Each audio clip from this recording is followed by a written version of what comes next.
3, 2, 1.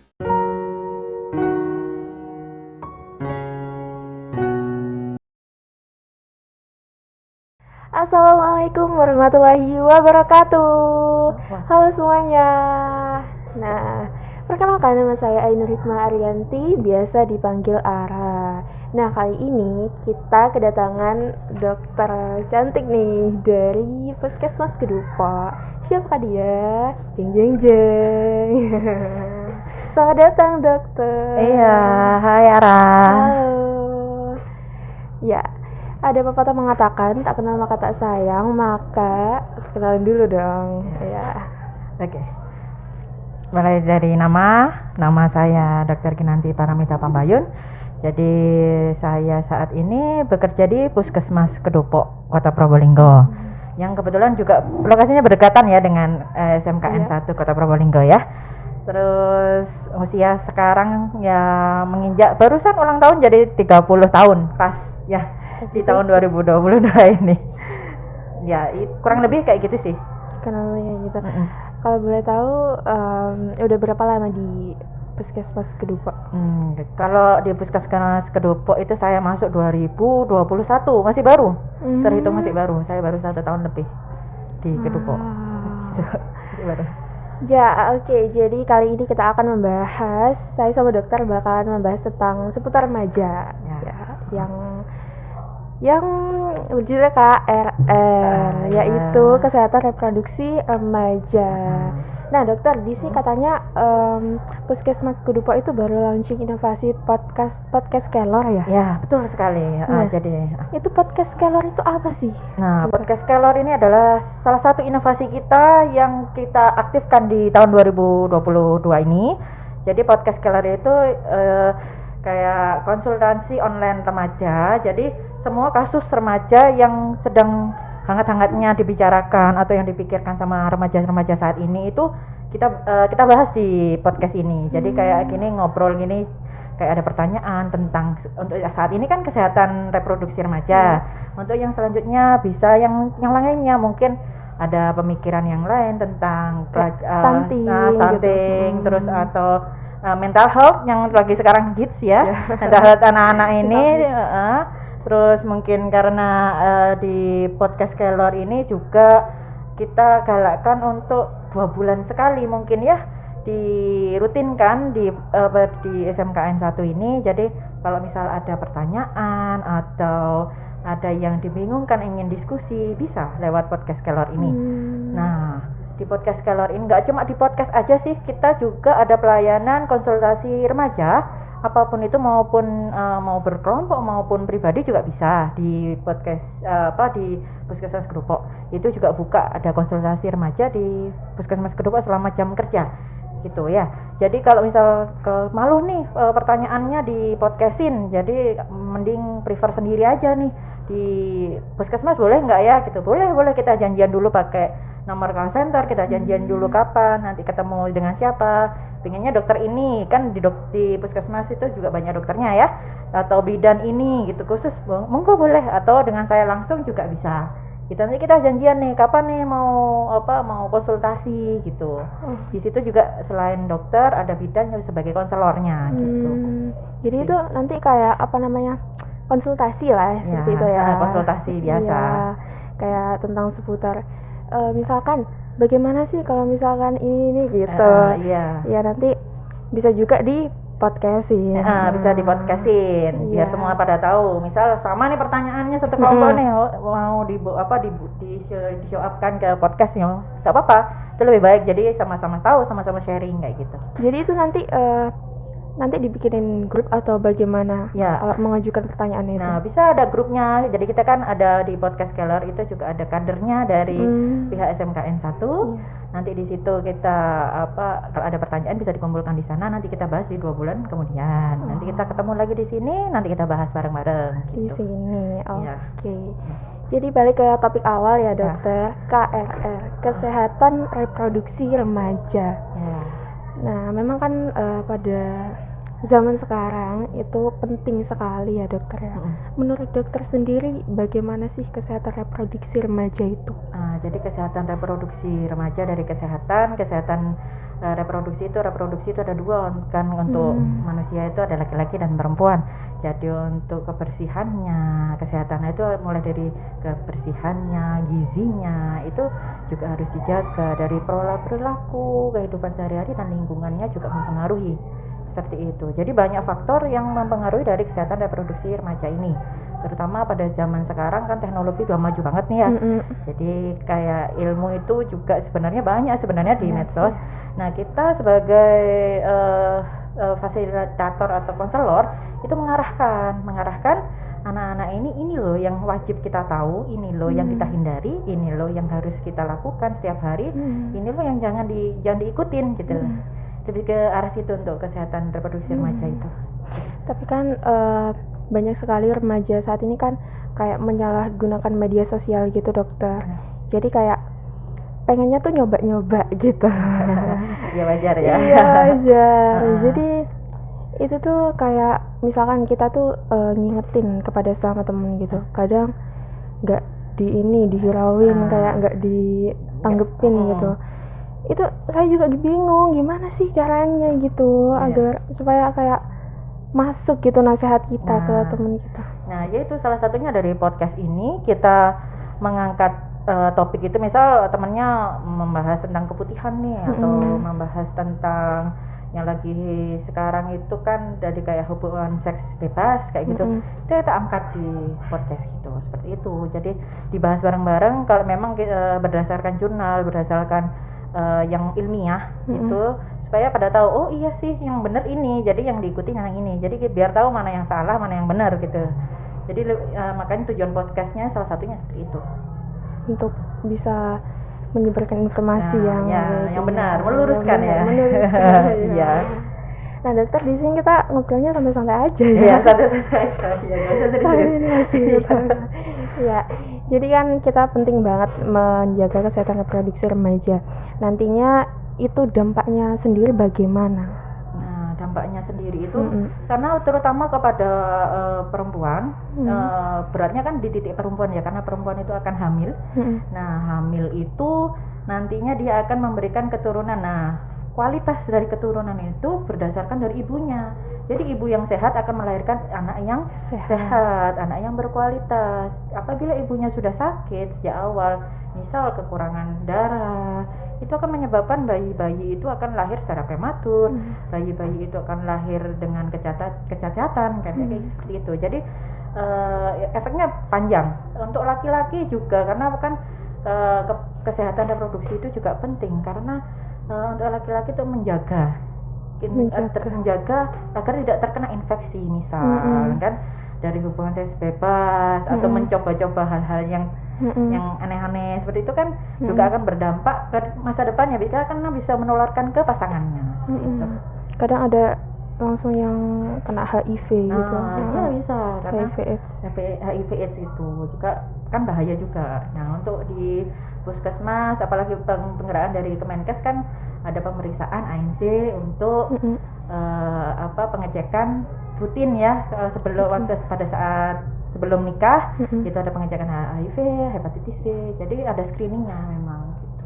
Itu pentingnya sih, kesehatan juga diperiksa. Iya. Kalau misalkan masih remaja gitu, kayak kan sering banyak gangguan di kesehatan reproduksinya, kayak misalkan gatal-gatal gitu. Nah, itu tuh penyebabnya apa sih, Dok?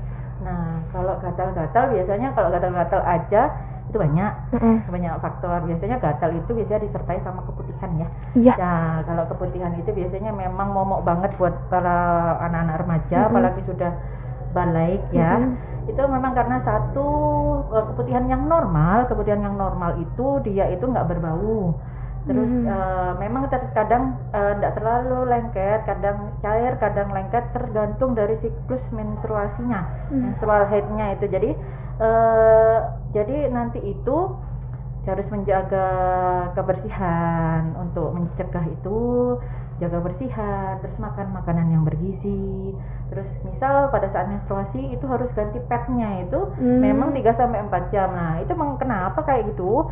Karena kalau kita lama tidak menggantinya, otomatis kan kondisi di dalam Lembab. kemaluan itu lembab ya. Iya. Kalau lembab itu maka timbul jamur. Nah, Mm-mm. jamur itu akhirnya menimbulkan yang namanya keputihan. Nah, keputihan itu banyak penyebabnya, mulai dari jamur, mulai dari infeksi bakteri, virus juga banyak. Nah, tapi yang paling sering pada wanita itu memang dari jamur ya. Kalau jamur itu karena lembabnya. Jadi kalau sebaiknya habis 3-4 jam itu memang harus ganti. Kalau memang di sekolah itu bawa ganti aja, nanti ganti di sekolah. Terus habis itu cara cucinya juga yang paling penting untuk wanita, khusus wanita itu cara cucinya itu harus dari depan ke belakang. Ke belakang, iya. Kenapa? Kalau misal bakteri yang ada di anus itu kalau kita tarik ke depan jadinya menginfeksi dari kemaluan. Nah, makanya dari depan ke belakang. Nah, itu yang penting. Terus selanjutnya kalau habis kencing atau habis kamar mandi apabila basah dikeringkan pakai handuk atau pakai tisu gitu ya. Jadi biar nggak lembab, karena ketika lembab pH dari vagina itu akan berubah. pH dari vagina itu kalau nggak salah 3,8 sampai 4,5. Jadi ketika pH-nya itu berubah jadi basah, maka akan terjadi namanya pertumbuhan dari jamur. Seperti itu. Tapi kalau misalkan di sekolah ya, apalagi kita pulangnya itu sore ya dokter, jam 4 gitu. Kadang kan kebanyakan dari siswa itu malas gitu dokter, ganti. Malas Jadi ganti, kayak terus kalau di sekolah juga nggak nyaman kan, mau buang pembaliknya juga nggak nyaman gitu. Itu saya juga kadang seperti itu juga iya, ya. dipakainya sampai sore, nanti baru ganti di rumah gitu. Itu nanti efeknya gimana dokter? Nah, kalau efeknya itu ya itu. Jadi kalau efeknya akan dirutinkan terus-terusan bertahun-tahun atau berbulan-bulan, itu maka akan terjadi perubahan pH-nya. Nah, perubahan pH itu akan memancing yang namanya jamur untuk berkembang biak. Jadi jamur itu ibarat, wah ini tempatku nih, jadi berkembang biak, jadi banyak di situ. Akhirnya muncullah keputihan yang terus menerus. Jadi putihannya kalau dari jamur itu biasanya bau ya, berubah warnanya juga nggak putih bening lagi, jadinya warnanya kadang putih seperti susu atau menjadi agak lebih kekuningan atau keabu-abuan seperti itu. Jadi itu malah memicu keputihannya makin jadi. Nah, itu Bener. Itu seperti itu. Jadi lebih baik dicegahnya repot aja, ganti aja daripada harus diobati yang lebih intensif lagi karena kan akibat jamur ya. Gitu. Jadi makanya saya juga kayak mesti kalau misalkan keputihan itu kan habis setelah haid ya, setelah haid itu pasti banyak sekali keputihan. Jadi kadang keputihannya itu sampai seminggu gitu. Itu efek dari tadi. Kalau seperti itu sebenarnya kalau menstruasi itu ada beberapa tahap. Nah, beberapa tahap itu jadi ada beberapa fase dari menstruasi itu. Ada fase menstruasinya, pra-ovulasinya, fase ovulasi dan fase pasca ovulasi. Nah, fase pra-ovulasi setelah menstruasi itu memang akan tubuh itu akan dengan sendirinya akan muncul cairan. Nah, cairan itu karena hormon kita, hormon wanita itu mempersiapkan masa suburnya, memang akan basah. Nah, basahnya itu dibedakan dengan keputihan yang karena kelainan itu.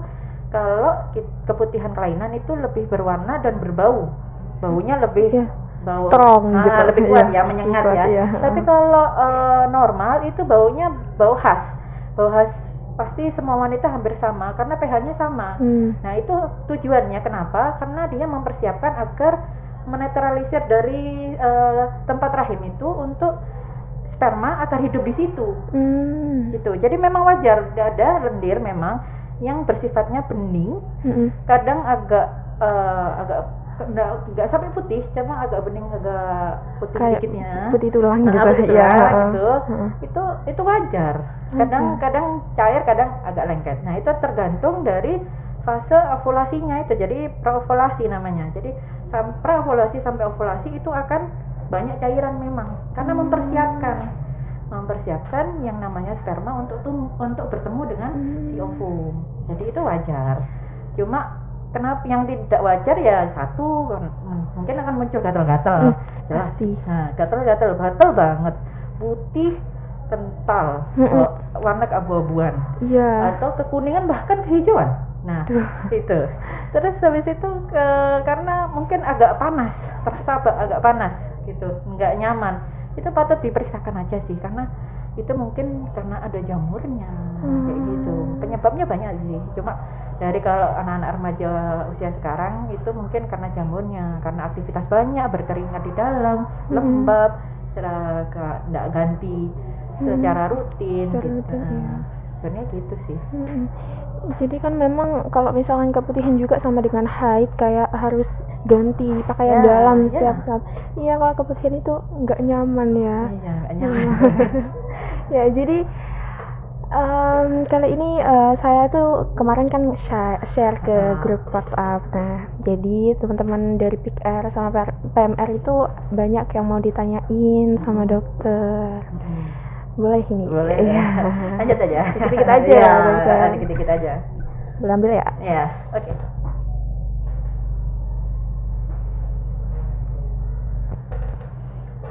Nah, jadi ini ada beberapa pertanyaan dari teman-teman seputar kesehatan reproduksi remaja. Nah, katanya tuh gini, kadang merasa gatal di area kemaluan. Terus kan kalau misalkan membasuh area kemaluan itu nggak boleh pakai sabun katanya dokter, karena takut bakteri yang positifnya tuh hilang. Nah, karena takut juga jadi kuman gitu. Nah, berbahaya yang masuk dah. Pertanyaannya tuh bagaimana cara mencegah agar area kemaluan itu tidak gatal atau infeksi? Nah, kalau gatal itu kan banyak sebabnya seperti yang tadi saya jelaskan. Jadi untuk mencegah hal-hal tersebut yaitu menjaga kebersihan dari kemaluan itu sendiri. Jadi untuk sabun nih, sabun untuk khusus vagina itu sebenarnya tidak ada. Di dalam penelitian itu kenapa seperti tidak ada, dikarenakan dalam penelitian itu akan merubah pH. pH dari vagina itu tidak boleh berubah. Ketika pH itu akan berubah, itu akan memancing yang namanya jamur, memancing yang namanya bakteri yang ada di sekitar tubuh kita. Dari luar itu banyak bakteri baik maupun jahat, itu udah banyak. Jadi kalau itu dipancing perubahan dari pH-nya akan memancing kalau itu masuk, jadinya akhirnya jadi penyakit gitu. Jadi jangan dirubah pH-nya. Kalaupun ada yang menyarankan kalau pengen pakai sabun itu bisa pakai hipoalergik yang benar-benar pH-nya stabil di angka sama dengan vagina gitu. Yang katanya pakai itu dok, yang pakai kayak cairan pembersih kemaluan itu. Nah itu tidak disarankan sih, karena evidence base-nya kurang kuat. Ya, lebih disarankan dengan pH yang sama. pH yang sama yaitu di antara 3,8 sampai 4,5 dari pH vagina itu. Gitu. Lebih baik seperti itu kalau memang pakai sabun seperti itu. Jadi biar tidak mengurangi pH-nya. Oke. Nah, ini lanjut lagi. Nah, bolehkah jika kita memakai obat untuk kewanitaan? Obat kewanitaan ini apa ya? Seperti mungkin yang dimaksud teman-teman itu obat kewanitaan itu kayak tablet tambah darah itu lah dokter. Oh, tablet FE ya? Iya. Tablet tambah darah TTD ya. Jadi kalau tablet tambah darah sendiri itu tujuannya memang untuk wanita khusus. Kenapa harus wanita sih? Kenapa? Karena wanita itu adalah seorang ibu. Nantinya dia akan mengandung seorang anak. Nah, untuk membuat istilahnya orang tua ini, ibunya itu sehat, makanya diberikan tablet FE sejak remaja. Kenapa? Karena FE itu jangka panjang, long term ya.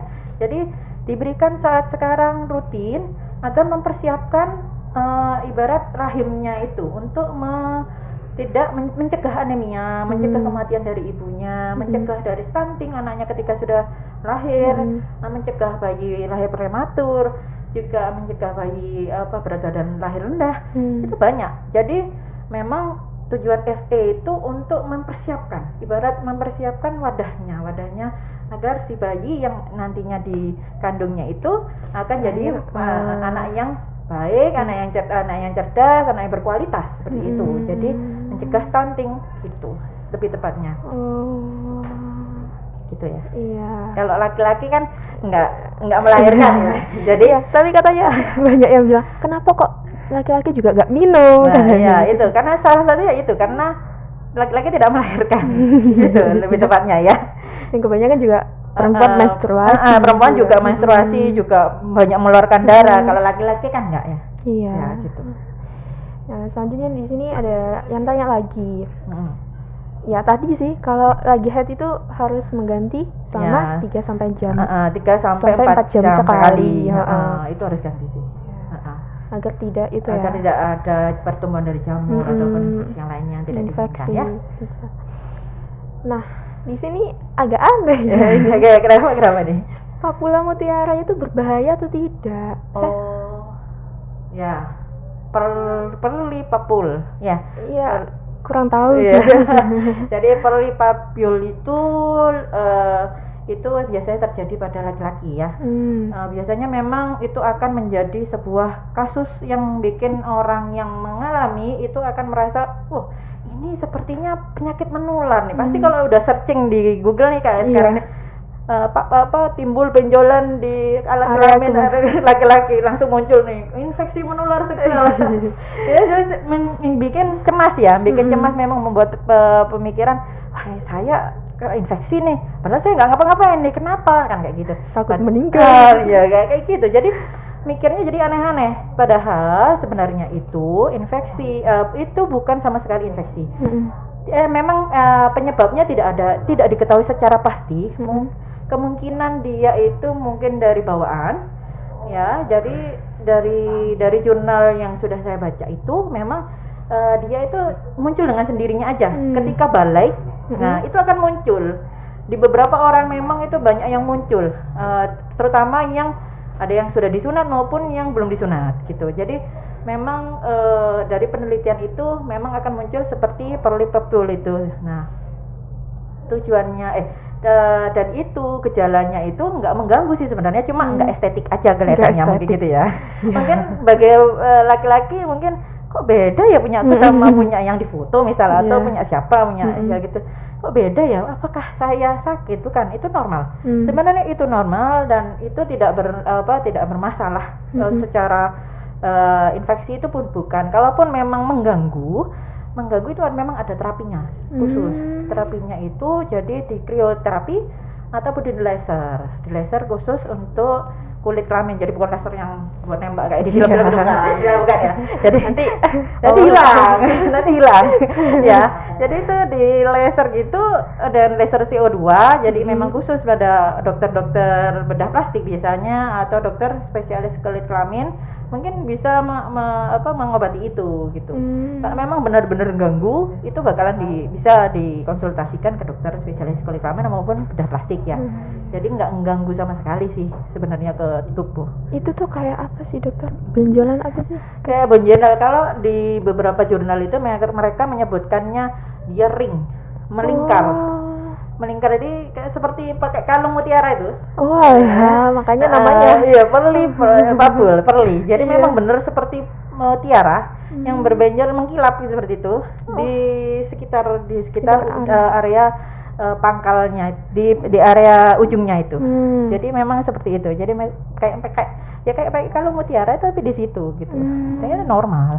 Enggak apa-apa, enggak masalah. Cuma beberapa orang memang mengalami itu, cuma nggak tahu etiologinya pun masih diteliti juga, memang nggak ada. Banyak yang takut gitu kan. Normal ya teman-teman. Normal kan ada ya. Normal. Nah, jadi jangan takut. Jangan takut. Gitu. Oke. Nah, balik lagi ke keputihan. Apakah itu normal? Ya normal. Normal. Dari keputihan itu ada yang normal, ada yang enggak. Jadi kalau keputihan normal itu yang seperti tadi saya jelaskan, kalau keputihan itu normal berarti dia tidak bau, terus dia warnanya juga dilihat gitu ya. Jadi kalau tidak normal itu biasanya bau, terus habis itu warnanya sampai coklat, sampai hijau, sampai kuning gitu, terus keabu-abuan, terus baunya menyengat, itu baru diperiksakan. Yang kadang ada itu kan sampai kayak yang sampai lengket-lengket kayak ingus. Ya, lengket-lengket kayak ingus itu terkadang kalau memang dia lengket banget, terus habis itu warnanya berubah jadi warna hijau atau kuning, itu patut diperiksakan. Apabila cuma warnanya putih bening terus tapi lengket, tidak masalah selama itu tidak bau menyengat ya, dan selama itu tidak bau menyengat. dan warnanya itu nggak berubah, maksudnya nggak sampai hijau sampai kuning, Nggak apa-apa, ya udah itu oke, ya. tidak It's apa-apa, okay, it's nggak apa-apa, okay. Jadi teman-teman. Iya. wajar ya. Wajar. Karena kan udah mulai balik, jadi proses menstruasinya juga mulai bekerja ya. Jadi ada proses-proses di mana memang tubuh ini secara naluri akan keluar yang namanya keputihan normal gitu. Biasa itu menuju pendewasaan. Pendewasaan, gitu. Oke, jadi pertanyaan Terakhir nih. Ya, ya sudah. Sudah. Apa saja yang dapat mempengaruhi kesehatan reproduksi? Ya. Jadi untuk kesehatan reproduksi itu ada banyak faktor ya.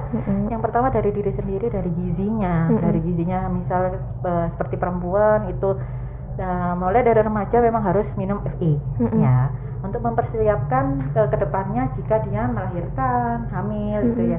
Karena anemia itu akan memberikan efek pada saat dia hamil dan melahirkan, bisa kematian, resiko kematian, bisa resiko bayi lahir rendah dan prematur dan sebagainya. Terus habis itu faktor dari kebersihan, jelas ya, kebersihan diri sendiri itu harus dijaga supaya tidak ada infeksi, supaya tidak ada namanya infeksi jamur maupun bakteri ataupun virus. Nah, selanjutnya edukasi. Nah, edukasi ini sangat-sangat penting banget. Jadi misal kita tuh merasa, wah, saya ini seperti kebutuhan yang ini ya, keputihannya kayak jamur ya, atau keputihan kayak bakteri ya, konsultasi. Nah, atau tanya yuk di podcast. Nah, itu tujuannya edukasi untuk supaya diobati. Misal sakit nih, beneran sakit, nah diobati, akhirnya dia sembuh, akhirnya dia melakukan pencegahan yang disarankan, misal cuci kemaluan dari depan ke belakang seperti itu, akhirnya dianya jadi sehat kayak gitu ya.